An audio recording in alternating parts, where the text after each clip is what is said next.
Hello, everyone. Welcome. Hello, Brahmano. How are you?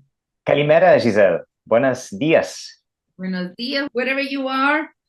This is episode 13, and we're going to dig a bit deeper into choices. We have something that Byron and I we've been talking about before we Mhm. came into recording. It's quite fascinating, and it has to do with perhaps a book that you may have read when you were in secondary school.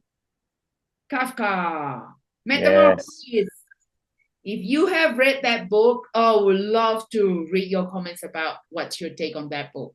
Right now, Yes. we're gonna give you our take from that Mm. book and what that has to do with the power of choices. So, Byron, Mm. what do you say about that? I think we can go right to the conclusion of that book and then work backwards from there. Mhm. Like, we are all free, but we choose not to be. Hmm. Wow, this is one of those chim statements in Asia, well, especially in Singapore, should we say chim when it's a deep, deep Yes. truth. Yes. We are Yes. all free, but we choose not to be. Hmm. So wonder how you, wonderful viewer, listener, how you relate to this statement. We are free. However, sometimes we may choose not to be free. What's your case? And doing business, how free are you? Mm. What choices are you making that can generate freedom? Or maybe instead of generating true freedom, it's generating more stagnance, and therefore you may be running a business, but it's a rat race still, because we talk about the rat race a couple of episodes ago. So what's your take? We really would love to read, so then please leave your comments down here below. Thank you. So Byron, what do you say? Well, one thing I'd like to start with is your move from Peru to Japan. Mm-hmm. You chose to go to Japan, Yes. and you could have said the contrary. Says, no, we can't. It's impossible. Mm-hmm. And maybe in a more peaceful time, you wouldn't have made that choice. Probably not. Well, Yeah. given that our family was financially stable, which was not the case. That's Yes. what made the choice be obvious and the decision be a decision. Yes. It was Like conclusive. burning bridges, like, Yes. like Yes. the captain burns the boat or the Hmm. ship, and you captain have no boat, he has to do it. Just, you know, So, there's so no the reason I bring that up is to contrast the two extremes. You yeah, were pushed, terrorism, financial scarcity, all kinds of other political mayhem, hyperinflation, yeah. and you chose to go to Japan. There was also a push factor. It's like we don't have Mm-hmm. a choice to do otherwise. Like we have to choose that. Like I have to choose that. You chose it intuitively and you felt like, okay, there was an additional logical reason to. So that's where A and B line up. Yeah. I want to make a point here. Even though sometimes we may think we have no choice, Mm, within the thought no choice, still we have choice. Yes, because at any given moment we can choose A or B, right? A being, for example, following your soul's guidance in the form of intuition, or you can follow your ego's guidance in the form of fear. Then on soul you have love, and then on ego you have fear. And it's microseconds. yes. So even though you may think, oh, I don't have a choice but to do this or to continue doing this, big news. The power of choice is yours. So Yes. you do have a choice after all. Yeah. Philosophically, it's like you choose to put yourself in a situation where you feel you have no choice. So you choose no choice. Yeah. you But know, still the you have a choice. Right. So in the case of an entrepreneur, a business owner. Sometimes you have to make tough choices. Yeah. Maybe you have to let go of someone in the team or a couple of people in the team, because you know that if you continue keeping these person or people in the team, it means a detriment to your company. Or it may mean that you have a system that you thought it was working smoothly, only to realize that it has some glitches. Yeah. And I can think of another example, which is very relevant, letting go of being a control freak and letting other people do some tasks that they can do more competently than you, so that you can do something more meaningful and useful in the organization. And I think a lot of entrepreneurs, especially small business owners, suffer from that because they started off doing everything. And then to start letting go and choosing to let go and choosing to trust others to do that work, even though it may not be done as well, is not an easy thing to do. Yeah, that's right. Some entrepreneurs, some business people have asked me in class, how do I incorporate my intuition in my business? Because it sounds like things that don't gel together. And it also sounds a bit woo. Like, how do you go into a board meeting and say, you know, I realize that all your reports and analysis suggest that we should do B, but my gut, my soul says we should do A. And since I'm the boss here, that's what we're doing. Yeah, that's right. And actually, the thing is that there is a point where you can balance, all the analytical part, because you need data. You need a strong foundation of good information, good feedback that could be very critical, mind oriented. And you can actually balance that. You can balance your mind that gives you critical thinking with your intuition, comes from your soul. You can actually work harmoniously with these two. It's not that they exclude each other. There are cases whereby, for example, as a business owner, you have a gut feeling about a deal.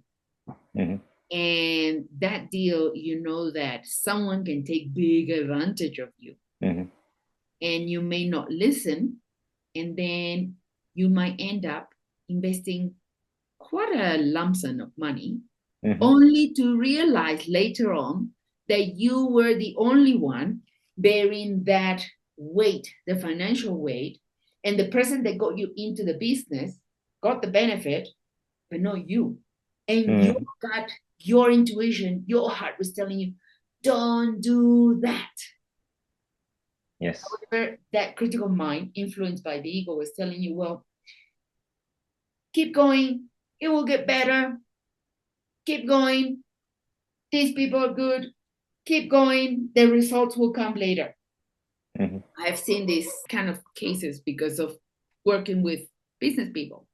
So on the previous episode, talked about how it is so important that you utilize your physical body to gauge what you are experiencing in the form of feelings, sensations in your body. Do not disregard that, because it's very, very critical. It can save you a lot of stress and a lot of money. Yes. What do You you know, say? a lot of people talk about having, a gut feeling. And when I attended the course from Dr. Sundar Das in Singapore, he had a very good name for this. He says, this area of your body, that's your bullshit detector. Yeah. And he says, when you walk into a room and you see all these people, you usually feel it in your abdomen, who is good or positive and who is negative. And when you're more attuned to that physical reaction, you know right away where to gravitate. Yes. Have to be very, very, very mindful and very, very connected, not just mindful, but in tune. That will be a more accurate word to use, to be in tune with who you really are. So you will not be fooled by, your own mind sometimes. Yeah. especially if you are facing a stressful situation, Mm-hmm. or you may feel desperate for a solution because Yeah. you have financial pressure to respond Mm-hmm.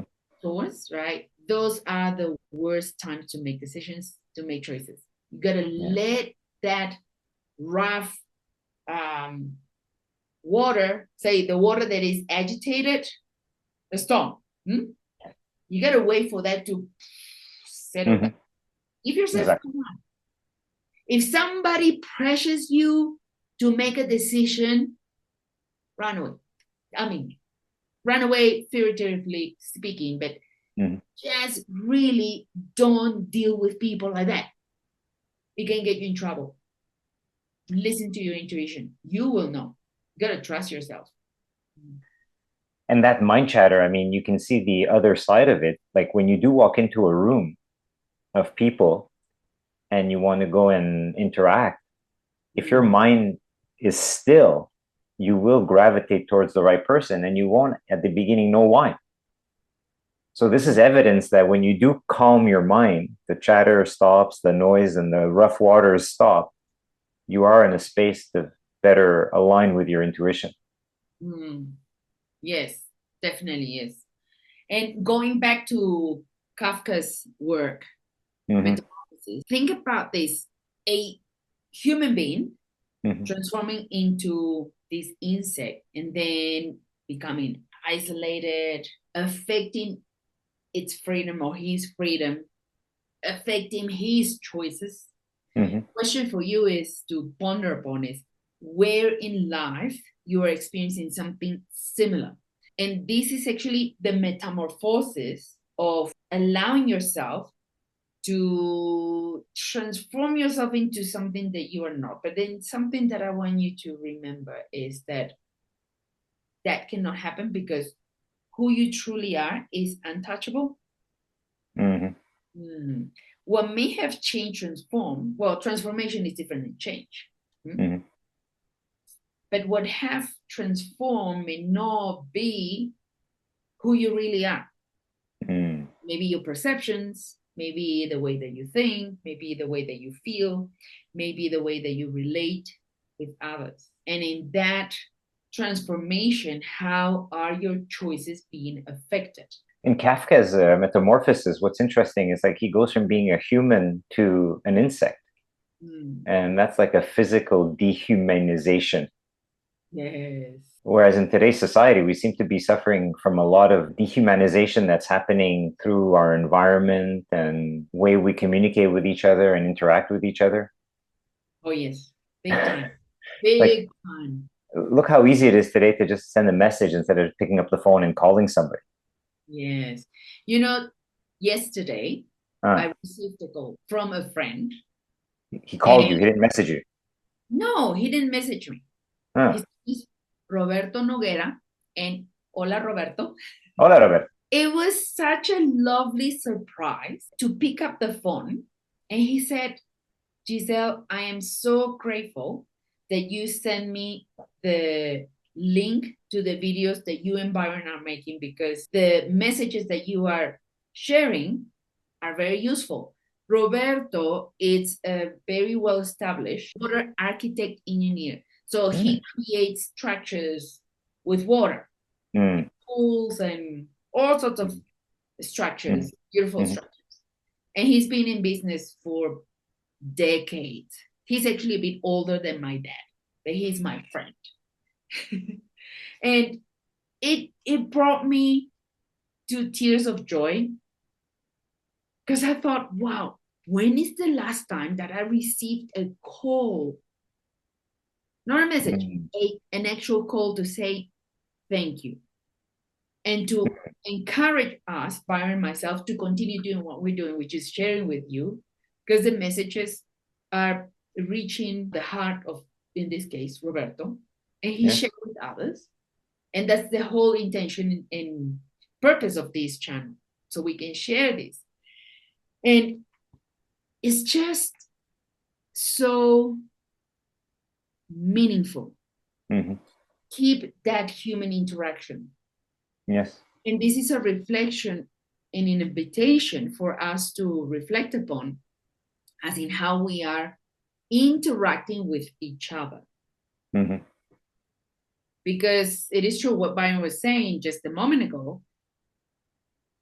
It is true that the way that we are interacting with each other, it's highly influenced by the latest app, the latest gadget, the latest this, and the latest that. Mm-hmm. So in that process, how that is dehumanizing the human.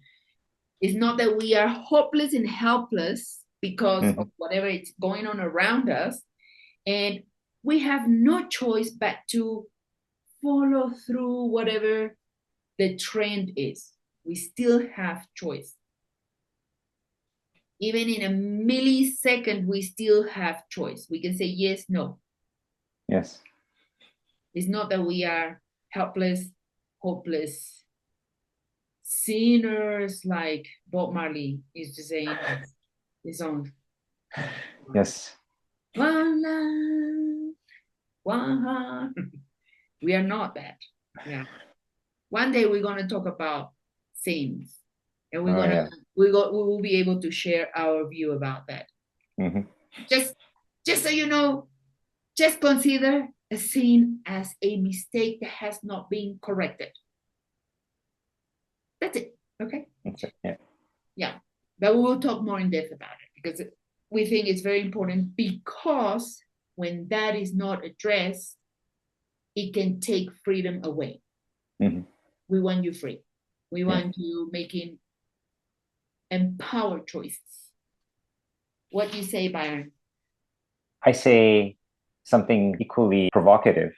You said the idea of like, we always have the choice. Yes. Like, for example, the technology is pushing us to communicate with corporations, for example, in a specific way. It was a lot easier previously to pick up the phone and speak to somebody at customer service.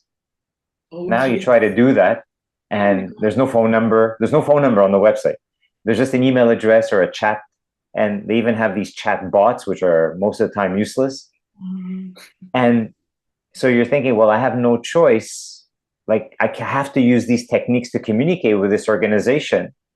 Otherwise, I won't be able to interact with them. And the simpler answer to that is choose not to do business with them. I love what you're saying, Romano. That's why you're my Romano. That's what I do. If a company that doesn't have a real human for customer service, I just prefer just not to deal with it. Yeah. That's my choice. That's it. You know, gone are the days where the only company that could provide that product or service was the one in your town, and there's nobody else that can do it. Yeah, the world has become a lot more interconnected, and there is always another choice if you're willing to work hard enough to figure it out. That's right. So this idea that, you know, organizations can impose their way of working on us seems to be one way. It's like, oh yeah, they have more power, they have more influence, so we just have to always keep agreeing to their ways. I saw an example in the US in a town where the supermarket said, okay, we don't want to process cash anymore at all. We're becoming a cashless. And they said, the customer said, why? No, everything digital. We said, no. So they said, no, could you please implement the cash? They said, no. They said, okay, we'll see if this is what you're going to do. So they organized one day to have, I think, 50 or 100 shoppers go to the store at the same time. They filled up their carts to the max, and then they went to the checkout. And then when they said, the lady said, okay, it'll be this much. Which card would you like to do? Which payment is? Oh, cash. Oh, we don't accept cash. So the customer said, okay, then I'll go buy somewhere else. And he walks off, leaving the cart there. Then the next customer comes, same story. There was such a backlog of carts and there was such chaos in the market that the owners said, oh, this is ridiculous. And the following week, they reintroduced cash payments. Yay! Yeah, that's great. And just to wrap up, going back to your example, my dear Bromano, the idea that we have no choice or zero choice is nothing but an illusion. Ah, yes, it is. An illusion. It's Illusion. just an illusion. Yeah. So that you, as a business owner, as an entrepreneur, you have a choice as in how you actively create the scenarios for more freedom, not just for yourself, but actually for, your business partners, for your customers, for even for your own families, because they are part of the business, even though they may not be working. There may be a case that someone in your family is working in your business, but whatever happens in your business, it will affect your family, so that your family is actually part of it as well. Mm. So our invitation is to really tuning with you yourself, who you truly are, and make choices from that space. Earlier we said, okay, so let's say soul, love, ego, fear. Mm. You can always choose. Mm-hmm. And of course, choosing either will have the corresponding consequences. Yeah. That, it's just cause and effect, universal law, right? And likewise, you will be attracting to you the Mm-hmm. corresponding scenario, vibration, Mm-hmm. experience, whatever you want to call it. So I'm glad you emphasized that point, because a lot of people may be listening to this and starting to say, well, that means I can never make any ego, fear-based choices anymore, is it? And the you answer is can. no. I mean, it's almost impossible in our current environment not to make choices like that are going to be based out of ego and fear. And that's okay. The whole purpose of this conversation is to show you that there is another way, that it's not only fear and ego. You can go the other way and become aware of when you're doing it. Yes. And even if you have chosen, say, from fear, just be open to get the most out of the experience. Yes. So you can really learn something, you can rediscover something, you can get a different point of view. Mm-hmm. Look, ego is not the worst thing that can happen to us humans, because it's a device. I mean, we can call it a device, a structure that we receive when we come to this life. Mm-hmm. Mm-hmm. That's it. As well, we have soul. Yes. So think about them as instruments. Yes. With their limitations. Every instrument has a limitation. Yeah, not the soul though. Ego does. Yes. Not the soul. Right? So just to be very clear here.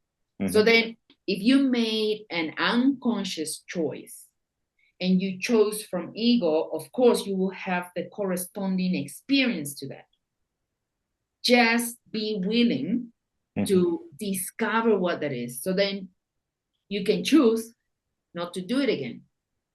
Remember what we said in the previous episode about climbing Mount Fuji? If you haven't watched that episode, please watch it. You'll get something really good out of that. Okay? Yes. So having said that, my dear Bromano, is there anything you want to add to that before we wrap up?